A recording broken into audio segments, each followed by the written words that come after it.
Jared here with CarBuzz.com, and in this video I am taking you on a full tour, walk around, deep dive, whatever you want to call it, of the 2022 Kia Telluride. This is one of my favorite vehicles on sale right now, and in this video I'm going to show you exactly why that is. Now we have a full test drive review video of the Telluride as well. We implore you to check that out over on our channel. Like, subscribe, ring the notification bell, all those great things. But without further ado, let's go take a look at this Telluride because it is such a great vehicle, starting with the styling, which Kia nailed from the time it first came out in 2020. I love how it says Telluride big across the front here. If you don't know, Telluride is a small town in Colorado. I've been there. It's very scenic, very cool. I love how they spell it out here on the hood. It makes it kind of feel like a Range Rover to me. You know how Land Rover puts Range Rover big across the hood? Gives it that very nice, luxurious, and aggressive vibe. You may also notice this new Kia logo. Now, they came out with this in 2021. It's starting to trickle out to all of their new models, including the Telluride. I got a ton of complaints on every Kia review I ever did. Oh, I would buy a Kia if they just changed their logo. That black oval with the plain Kia text is just too boring for me. I'm like, well, they changed it. Where's your money at? Let's go to the Kia dealership. All right, so I also love these headlights. They're not on right now, but maybe I'll show you a little later in the video how they have this orange LED running light that looks really cool instead of like a normal white like you get on most vehicles. That's a nice touch as well. And then moving down the side here, we've got black 20-inch wheels here on this SX trim. I think they look very cool. They don't necessarily pair that well with this bluish gray. They call it a gray. It's not a blue color. It kind of reminds me of my cousin had an E46 BMW in that sort of baby blue, and he plasti dipped the wheels black. I love the black wheels, just not on this color. We've got this chrome trim around here. Again, I don't dislike it. I just think maybe with the black wheels, it's a little mismatched. You can get a Nightfall edition package on top of the Telluride that blacks everything out, makes it look murdered out. It's really cool. I highly recommend that if you're shopping for a Telluride and you want it to look cool.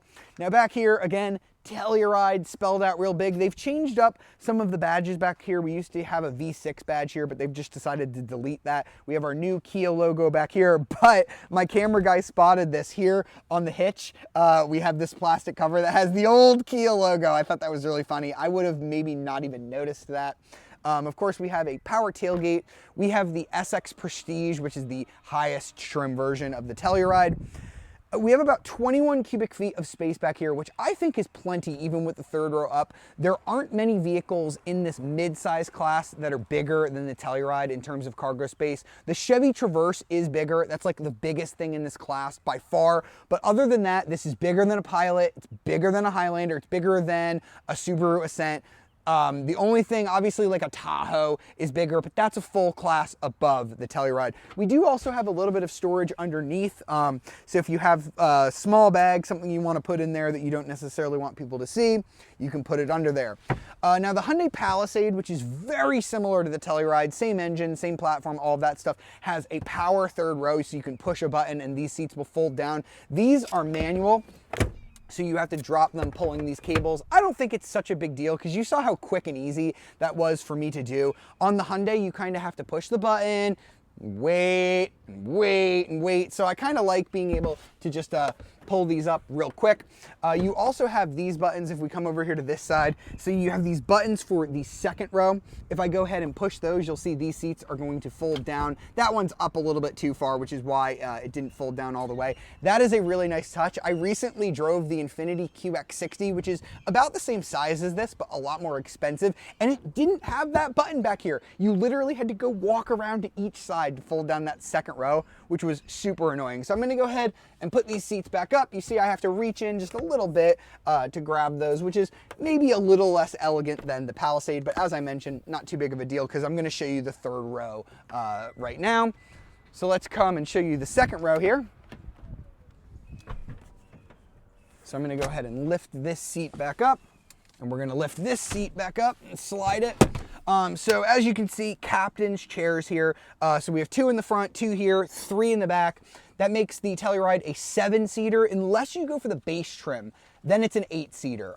So the only way to get 8 seats in the Telluride is to opt for the based one, which is kind of odd. But I like the captain's chairs. They're very comfortable. We've got the little armrest here, which is nice. You can see it slides all the way up. So maybe you have a kid in a car seat. They don't need super much leg room, but somebody in the back does. Or if you need more leg room, see how far it goes. The leg room in here is great. It's better than most vehicles in this class. And the other thing that's awesome is here, you'll see on the doors, we'll show you, heated and ventilated in the second row. That's something that you can't even get on a BMW X7, which is like an $80,000 to $100,000 car. So it's crazy that Kia has packed so much technology and luxury here for such a low price. This one that we're sitting in is a little under $47,000, the SX Prestige trim, if you're curious. We've got our cup holders here in the second row for your kids. Up here, you also have USB ports so the kids can always keep their devices charged. And then we have a 12-volt and a household outlet down here as well. So again, your kids can just charge all of the devices that they could possibly need. Now down here, you'll see we have this little button. I'm gonna show you what it does here on this side. If I go ahead and push it, it ejects the seat forward, so it gives me this huge amount of space. My camera guy, Austin, is gonna do the same for you guys over on the other side. So now you can see the third row back here. You can fit 3 people back here, as I mentioned previously. Let me pull the seat here so I can show you how much legroom it is. Let's pivot this back a little bit. So now you can see I have a decent amount between my knees and the seat. I don't think I'd want to sit with 3 people back here, but 2 would be just fine. I've got my own cup holder here. I've got USBs back here as well as air vents up here, which is quite nice. Again, the only thing that is bigger than the Kia Telluride is the Chevy Traverse. That has a bigger third row than this, but aside from that, this third row is pretty comfy. And then I have another one of those buttons up here on the top of the seat that I can click to get out. So easy to get out of the third row. I also should mention, look at this, we have our own sunroof up here. That's quite nice, so the kids in the back, you know, can have some access to the sun, and they have their own climate controls as well, which is quite nice. So I'm actually gonna hop out this way so that we can show you the front. I'm also gonna mention the sunshades here on the doors. You know, that's a nice touch that you get in some luxury vehicles. Nice that Kia offers it for such a good price. So I'm actually gonna take this to show you guys what's up front in the Telluride. All right, so now we are up front. Again, fully loaded SX Prestige trim, push button start. Let's go ahead and fire up the vehicle and check out what we've got here. We've got this really nice leather steering wheel that I quite like. The gauges are normal physical gauges. The Hyundai Palisade, the only other thing besides that power third row that I mentioned to you that the Palisade gets that the Telluride doesn't is a digital gauge cluster, which is not a big deal. I think Kia's gauges look quite nice, the black on white, and it still does have the blind view monitor. It's just not digital on the screen. So when I put on the turn signals, you see what's in your blind spot, which is really nice touch that Hyundai and Kia and Genesis do on a lot of their vehicles. Also have a ton of standard safety tech, lane keep assist, adaptive cruise control, highway driving assist. A lot of that, actually all of it for 2022 is standard. We also now get this 10.25 inch touchscreen display. You used to be able to get a slightly smaller screen on the Telluride, but now this larger screen is standard on all trim levels. It does have Apple CarPlay and Android Auto, but they are not wireless. You still have to plug in for that. We also get dual zone automatic climate control on our SX Prestige trim, which now comes standard on all trim levels as well. We do have a few other nice touches. So just like the back seats, the front seats are both heated and ventilated. The ventilated seats work really well. It's been hot in Florida this week and I'm loving the ventilated seats. We also have a heated steering wheel, which is quite nice. Now, a little bit more about this infotainment system. On the SX Prestige, we also have a 360-degree camera with some really nice camera angles that you can change up. Very clear, very nice graphics there. We've got a little bit of storage in here that I can go ahead and open up. We've got a Qi wireless charger and some other charging ports as well.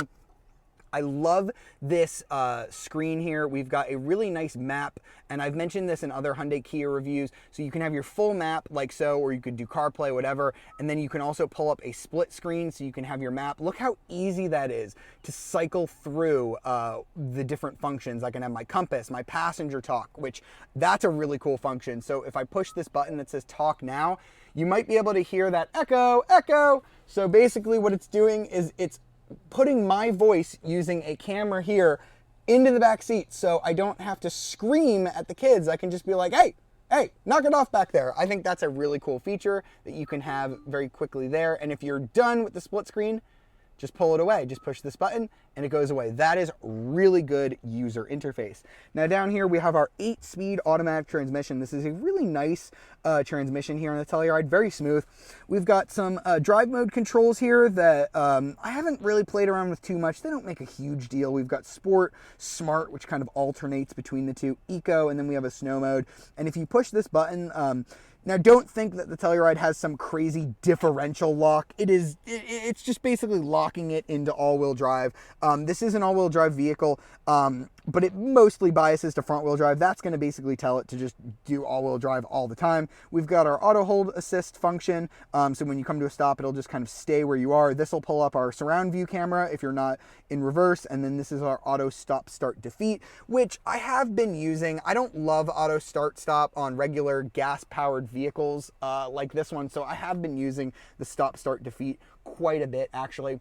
The other thing I want to mention is we have a normal sunroof up here, manual, and look at this material here for the headliner. Kia calls it cloth, but it almost feels like this really soft suede to me.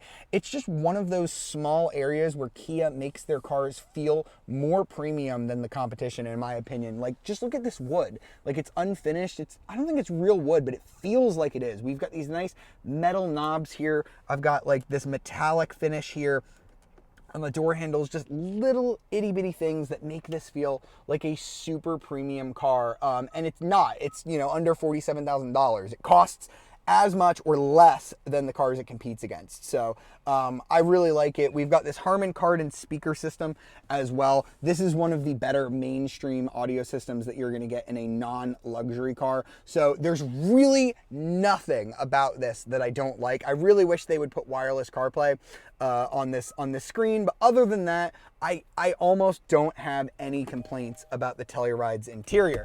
So now let's wrap up. I'll talk about the engine just a little bit. So let's go ahead and pop the hood. I'll give it back to Austin here so I can have two hands for that. The engine, not super special. It's a 3.8 liter V6 engine with 291 horsepower. As I mentioned, 8-speed auto. You can get front wheel drive, or the SX Prestige that we're driving only has all-wheel drive. It tows 5,000 pounds, which is, you know, fine, nothing crazy. If you need more than that, you're gonna have to get like a Durango or a Tahoe or something like that. This engine is fine. I imagine that Kia is going to change it soon though. They have a 2.5 liter 4-cylinder turbo engine that has way more torque than this that you get in the Sorento. I imagine they'll drop that in here, and I'd really like to see Kia do a hybrid that gets like 35 miles per gallon because the Toyota Highlander offers that, and I think that's the big selling point of getting a Highlander. But as you saw here, there's a lot of features on this car that you don't get way up the price chain. So you can get, you know, an Infiniti QX60 for 65 grand. That doesn't have ventilated rear seats. You can get a BMW X7 for over 100 grand and it doesn't have ventilated rear seats. It doesn't have those blind spot view cameras. There's a ton of amazing technology that I cannot believe Kia was able to package for under $50,000, which is why this is such a great value to me. Now, I know the market is crazy right now if you're watching this in 2022, and you might not be able to get one of these at MSRP. They might make you pay $5,000, $10,000 over sticker price. I don't know if I'd recommend doing that, but if you can get it at sticker price, the 2022 Kia Telluride is the best buy in its segment, and it's not even particularly close. As always, if you liked this video, be sure to like, subscribe, ring the notification bell, and check out carbuzz.com if you want to read more about the Telluride. I'll see you guys next time.